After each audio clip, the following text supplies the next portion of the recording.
एक लोक ऐसा है जिसमें सूर्य की किरण नहीं जा रही है, तो पूछा गया, विचार किया गया, फिर पाताल लोक में प्रकाश कैसे होता होगा, उजाला कैसे होता होगा, पाताल लोक प्रकाशित कैसे होता होगा। सारे लोकों में सूर्य की किरण जाती है, केवल एक पाताल लोक में सूर्य की किरण नहीं जाती। रसातल में जा रही है, तलातल में जा रही है, सब जगह पर सूर्य की किरण जा रही है। बस एक स्थान पाताल लोक ऐसा है जिस पाताल लोक में सूर्य की किरण नहीं है। पाताल लोक में सूर्य की किरण नहीं पहुंची। तो किसी ने पूछा कि अगर मान लो सूर्य की किरण इस पाताल लोक में नहीं जाती तो यहां प्रकाश कैसे होता,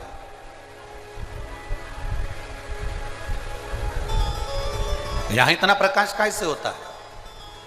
तो शास्त्र कहता है, वेद व्यास जी ने स्कंद पुराण में वर्णन किया कि पाताल लोक में सूर्य की किरण भले ना जाए, पर वहां जो प्रकाश है, वहां जो उजाला है, वो प्रकाश, वो उजाला, जितने पाताल लोक में सर्प रहते हैं, नाग रहते हैं, उन नागों के मस्तक पर जो मणि रहती है, उस मणि का प्रकाश इतना रहता है कि पाताल लोक में सूर्य की जरूरत नहीं पड़ती, वहां प्रकाश ही प्रकाश होता है।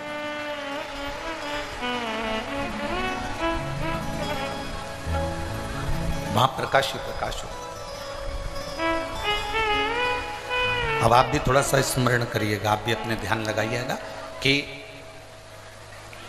पाताल लोक में भगवान शंकर के वासुकी नाग जो उनके गले में पड़े हुए हैं, पाताल लोक के अगर कोई स्वामी माने गए हैं तो वह वासुकी नाग को माना गया। पाताल लोक का अगर कोई राजा माना गया है तो वह वासुकी नाग को माना गया। पाताल लोक का अगर स्वामी कहा गया है तो वो वासुकी नाग को कहा गया। और वासुकी नाग कहां पर है? भगवान शंकर के जम के बोलो जरा, शिव जी के गले। अब जब वासुकी नाग भगवान शंकर के गले में है और शास्त्र कह रहा है कि पाताल लोक में सूर्य की किरण नहीं जाती, पर पाताल लोक में इतना प्रकाश रहता है, तो वो प्रकाश कहां से आता है? तो शिव महापुराण की कथा कहती है, वेदव्यास जी स्कंद पुराण के अंदर कहते हैं कि जितने पाताल लोक में सर्प रहते हैं, उन सर्प के मस्तक पर मणि होती है, उस मणि का प्रकाश इतना रहता है कि पूरे पाताल लोक में प्रकाश ही प्रकाश रहता है। उसी तरह भगवान शंकर ने वासुकी नाग से, गले में वासुकी नाग को जब भगवान शिव अपने गले में धारण करते हैं, तो वासुकी नाग से कहते हैं, सुन वासुकी, जो मेरे ऊपर जल चढ़ाने के लिए आएगा, जो शिवलिंग के ऊपर एक लोटा जल चढ़ाने के लिए आएगा, वासुकी नाग सुन, उसकी जिंदगी में कितना भी अंधेरा हो, पर अगर वो मेरे शिवलिंग पर जल चढ़ाए तो उसकी जिंदगी में प्रकाश होना चाहिए, उसके जीवन में प्रकाश होना चाहिए। कितने लोग हैं जो शंकर जी के मंदिर में एक लोटा जल चढ़ाते हैं? हाथ उठाओ जरा। सभी चढ़ाते हो? रख लो, वापिस रख लो। धन्यवाद, बहुत बहुत बाबा की कृपा। चढ़ाना चाहिए, प्रतिदिन शंकर के मंदिर तक जाना चाहिए, एक लोटा जल चढ़ाना चाहिए। हम ये नहीं कहेंगे कि बहुत दूर मंदिर हो तो जाओ, आपके घर के पास में जो मंदिर हो, जरूरी नहीं कि आप बहुत दूर जाएंगे तो शंकर जी प्रसन्न होंगे। आपके घर के पास में जो मंदिर हो, आपके घर के नजदीक में जो मंदिर हो, आप तो वहां जाओ। ये शिवलिंग, ये जलाधार और ये धार। अब कई लोगों के मन में प्रश्न खड़ा होता है, कई लोगों के मन में एक भाव उत्पन्न होता है कि हमारे घर में जो शिवलिंग है, हमारे घर में जो शंकर भगवान का शिवलिंग है, क्या उस पर वासुकी नाग लगाना, सर्प लगाना जरूरी होता है क्या? हमारे घर के अंदर जो शिवलिंग है, हमारे घर में जो शंकर भगवान का शिवलिंग है, उस पर सांप लगाना, सर्प लगाना, वासुकी नाग लगाना जरूरी है क्या? तो बहुत सावधानी से समझिएगा कि जो शिवलिंग होता है, जो शिवलिंग होता है, उस शिवलिंग में भगवान शंकर स्वयं विराजमान है, तो उनके गले में अगर सर्प है तो शिवलिंग में आप रूप सर्प है। शंकर जी अगर रुद्राक्ष की माला पहने हैं तो शिवलिंग में वो रुद्राक्ष का बल है। शंकर जी बागंबर पहने हैं, शिवलिंग में वो बागंबर का अंश है। शिवलिंग गंगा धारण करे हैं तो शिवलिंग, भगवान शंकर गंगा धारण करे हैं तो शिवलिंग में वो गंगा का तत्व है। जरूरी नहीं कि तुम्हारे घर में जो शिवलिंग हो उस पे नाग हो। अगर है सर्प कोई बात नहीं, रखे रहने दो। सर्प नहीं है तो कई लोग कहते हैं चांदी का सांप बनवा लेती हूँ, पीतल का सांप बनवा लेती हूँ। घर में मेरे शिवलिंग है उस पे सांप नहीं है, मैं सांप रख देती हूँ, सर्प रख देती हूँ, वासुकी नाग रख देती हूँ ना। अगर है तो रखो। शिव महापुराण की कथा कहती है, जिसको रात्रि में सोते समय या सुबह या ऐसा लगता है कि मुझे स्वप्न में सर्प नजर आते हैं, सांप दिखते हैं, कोई मरा हुआ व्यक्ति नजर आता है, उसको लगता है कि कोई डरावनी सी वस्तु नजर आती है, कोई श्वेत वस्त्र नजर आते हैं या कोई सर्प नजर आता है, तो हमारा शास्त्र कहता है शिवलिंग, जैसे ये शिवलिंग है पूरा जलाधारी पर रखा हुआ है, और जो शिवलिंग है इस शिवलिंग के 5 स्थान ऐसे नियुक्त कर लीजिए। कितने स्थान? 5। चंदन लीजिए, उस पे एक चावल का दाना, एक अक्षत, वो भी चंदन में गीला करा हुआ, पूरा चावल का दाना। 5 स्थान नियुक्त कर लो। एक स्थान ये कर लिया, हमने चंदन लगाया, उसमें चंदन का चावल का दाना लगाया। दूसरा स्थान हमने ये नियुक्त करा, हमने चंदन लगाया, उस पर चावल का दाना लगाया। तीसरा स्थान हमने ये नियुक्त करा, चंदन लगाया, चावल का दाना लगाया। चौथा स्थान हमने ये नियुक्त करा, चंदन लगाया, चावल का दाना लगाया। 5वां स्थान हमने ये नियुक्त करा, चंदन लगाया, चावल का दाना लगाया। बस एक बेलपत्र अशोक सुंदरी वाली जगह पर पहले चढ़ा देना है, फिर ये 5 स्थान पर चंदन की बिंदी और एक चावल का दाना लगा देना। इस बेलपत्र को उठाकर लाना है प्रदोष काल में। प्रदोष काल सूर्य जब जा रहा हो, चंद्र प्रवेश कर रहा हो, उसको प्रदोष काल कहा गया। उस प्रदोष काल में इस बेलपत्री को भगवान पतालेश्वर महादेव का नाम लेकर खा लेना है। कभी जिंदगी में तुम्हें सर्प का स्वप्न आ ही नहीं सकता और सर्प का भय नहीं हो सकता। ये पतालेश्वर है। 5 स्थान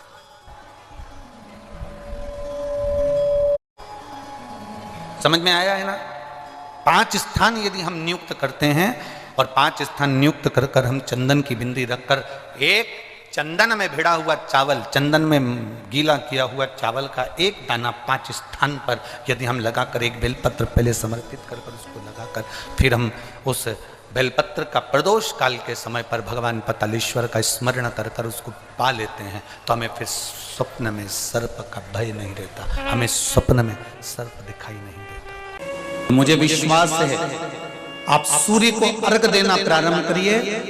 अपने शरीर से, मस्तिष्क से तांबे का पात्र 8 इंच की दूरी पर रखकर सूर्य नारायण को उस जल में से देखो, जो जल नीचे आप सूर्य को चढ़ा रहे हो, उस जल में से देखते हुए सूर्य को अर्घ देना प्रारंभ करिए। और धीरे धीरे, अगर बीमारी है तो बिल्कुल स्लो एकदम धीरे धीरे उस पानी को छोड़िए। और पानी को छोड़ने के बाद आप बाबा का केवल सूर्य की आराधना, सूर्य को जल देना प्रारंभ कर दीजिए।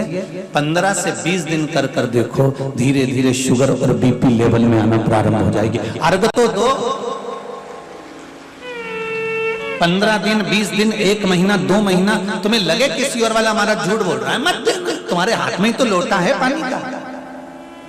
ये सुंदर बात है महाराज। सूर्य नारायण भगवान को जब जल चढ़ाया जाता है, सूर्य को जल चढ़ाते समय, और ना चांदी का, ना स्टील का, न लोहे का, न प्लास्टिक का, न कांच का, न सोने का कोई बर्तन, न कांसे का, न एल्युमिनियम का, न पीतल का, केवल एक पात्र होना चाहिए, वो है तांबे का। काय का पात्र होना चाहिए? तांबे का पात्र। और सूर्य नारायण भगवान को जब 8 इंच ऊपर तुम्हारा हस्त है और जब हम सूर्य को जल चढ़ा रहे हैं, कैसे जल चढ़ाना है वो भी समझ लीजिए। अगर कोई कैंसर का मरीज है, जिसके चेस्ट में कैंसर आ गया हो, लेफ्ट में राइट में कहीं पर कैंसर आ गया हो या कोई गठान आ गई हो, तो महाराज आप जल चढ़ाते समय उस जल की धार को सूर्य भगवान को जब चढ़ा रहे हो तो धार आपकी गठान की ओर जाना चाहिए, जिससे सूर्य की किरण उस जल में से आपके उस स्थान पर पड़े, उस जगह पर पड़े जहां पर गठान है। महाराज आप लगातार जल तो चढ़ाना चालू करो, अच्छे अच्छे डॉक्टर फेल हो जाएंगे और कह देंगे गठान ठीक हो गई। आपका लीवर और किडनी गड़बड़ कर रहा है, आप प्रतिदिन आपका स्वास्थ्य गड़बड़ रहता है, आप प्रतिदिन ये ज्योतिष शास्त्र के अंतर्गत, रत्न शास्त्र के अंतर्गत, ये रत्न शास्त्र, ज्योतिष शास्त्र, रंग शास्त्र जो हमारे यहाँ है, रंगों के हिसाब से ये जितने रत्न होते हैं, माणिक हुआ, सोन, मोती हुआ, नीलम हुआ, मूंगा हुआ, पुखराज हुआ, ये क्यों कहते हैं ये पीला है, ये सफेद है, ये नीला है, ये लाल है, इसको शरीर में क्यों पहनाते हैं? उसका कारण होता है कि जब शरीर में पहनते हैं सूर्य की किरण उसमें पड़ती है, हमारे शरीर पर वो कलर का इफेक्ट पड़ता है, उस कलर को शरीर पर लगता है, और शरीर पर लगता है तो हमारा शरीर धीरे धीरे, हमारी जो इंद्रियां हैं वो सही होने लगती हैं, काम सही होने लगता है। तो अपनी किरणों को पृथ्वी पर भेज रहा है, सूर्य अपनी किरणों को पृथ्वी पर दे रहा है, भास्कर अपनी किरणों को मृत्यु लोक में भेज रहा है, और तुम छाता लगाकर बैठे रहो कि मुझे सूर्य की किरण तो आ ही नहीं रही है, सूर्य की किरण तो मुझे मिल ही नहीं रही है। और भगवान कह रहे हैं पहले छाता हटा, थोड़ा सा बाहर निकल कर अगर देखेगा तो वो सूर्य की किरण मैं तो प्रकाश कर रहा हूं पर तेरे तक पहुंच नहीं रही, क्योंकि तेरे पास में छाता है।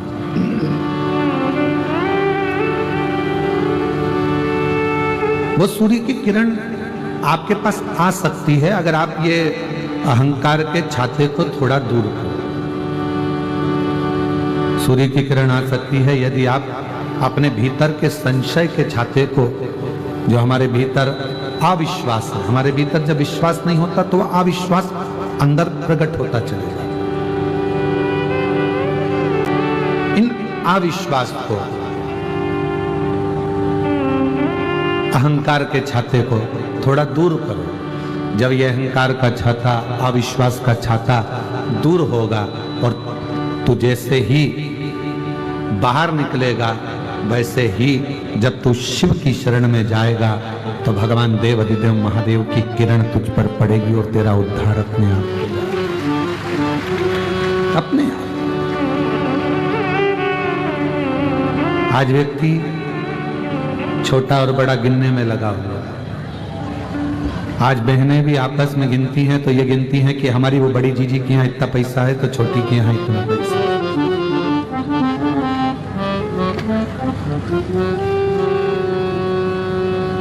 आज बड़ा और छोटा गिनने में दुनिया लगी है। परशु महापुराण की कथा में भी वर्णन आया, ब्रह्मा जी ने भगवान शिव को बहुत छोटा गिना था।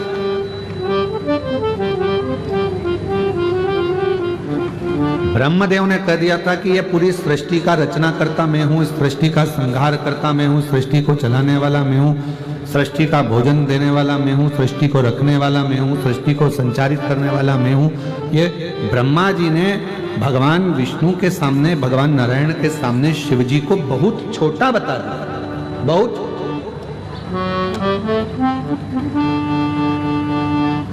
पर शिव महापुराण की कथा कहती किसी को छोटा ना बताओ,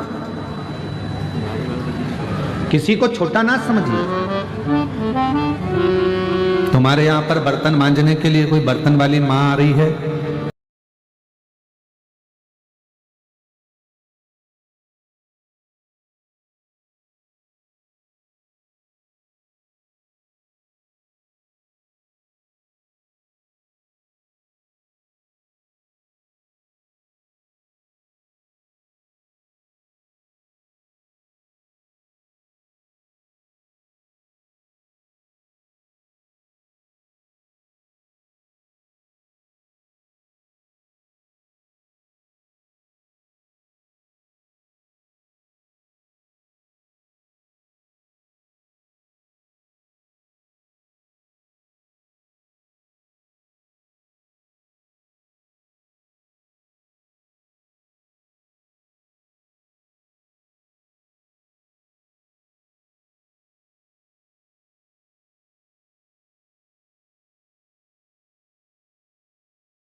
इन लोगों ने दूज के चंद्रमा के एकदम पतला, कमजोर, दुर्बल, बकरी सा नजर आता है।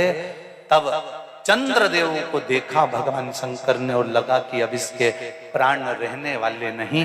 तब भगवान शंकर दौड़कर उस शिवलिंग में से प्रकट हो जाते हैं, चंद्र की काया ठीक कर देते हैं। तो चंद्र कहता है आप कृपा करो। भगवान ने उसी चंद्र को, द्वितीया के चंद्र को अपने मस्तक पर धारण कर लिया और द्वितीया के चंद्र को मस्तक पर धारण कर कर भगवान शंकर ने कह दिया कि सुनो चंद्रदेव, आज शुक्ल पक्ष की द्वितीया तिथि है, जिस दिन मैंने आपको अपने मस्तक पर धारण करा है। जो भी शुक्ल पक्ष की द्वितीया तिथि को चंद्र का दर्शन करेगा उसकी जिंदगी में कभी रोग से वो ग्रसित नहीं होगा। हम पहले भी कथा में कहे, आज फिर कहते हैं, जिसकी लीवर, किडनी, जिसकी काया बेकार हो रही हो, चमड़ी सफेद पड़ रही हो, काले काले छट्टे पड़ रहे हो, सोराइसिस जैसी बीमारी हो गई हो, कैंसर जैसा रोग हो गया, बड़े से बड़ा रोग, अगर किडनी, लीवर कितना भी बेकार से बेकार हो गया, डैमेज से डैमेज हो गया, उसको शुक्ल पक्ष के द्वितीया चंद्रमा का दर्शन करना चाहिए। और शुक्ल पक्ष के द्वितीया चंद्रमा का दर्शन कर कर प्रदोष काल के समय पर, कौन सा काल? शाम के समय। प्रदोष काल मालूम है सबको? सूर्य जब डूबता है उसके 45 मिनट पहले से सूर्य डूब जाए उसके 45 मिनट बाद प्रदोष काल का क्रम। चंद्रदेव का दर्शन कर कर कच्चे दूध का छींटा, सफेद पुष्प चंद्र को समर्पित करो, सफेद चंदन का छींटा चंद्रदेव को दीजिए।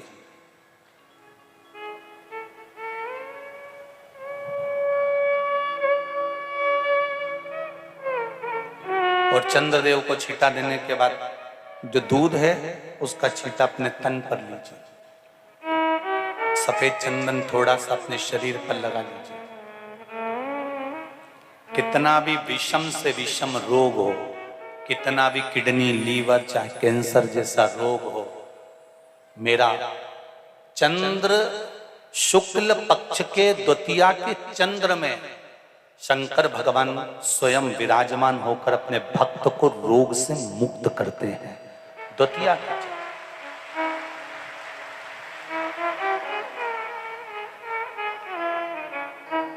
जम के बोलो, कौन सी तिथि है?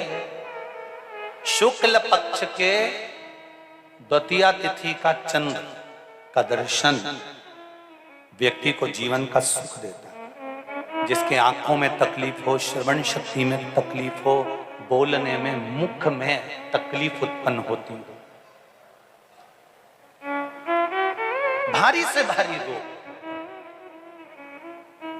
शुक्ल पक्ष की द्वितीया तिथि को भगवान शंकर ने चंद्रदेव को अपने मस्तक पर धारण करा। तो शंकर भगवान ने कह दिया, सुनो चंद्रदेव, आज शुक्ल पक्ष की द्वितीया तिथि को मैंने आपको अपने मस्तक पर धारण करा है। संसार में रहने वाला, मृत्यु लोक में रहने वाला, चाहे देव लोक में रहने वाला, चाहे जिस लोक में वो निवास कर रहा है, अगर शुक्ल पक्ष के द्वितीया तिथि के चंद्रमा का दर्शन करेगा तो वो रोग से मुक्त रहेगा। अब हमारे यहाँ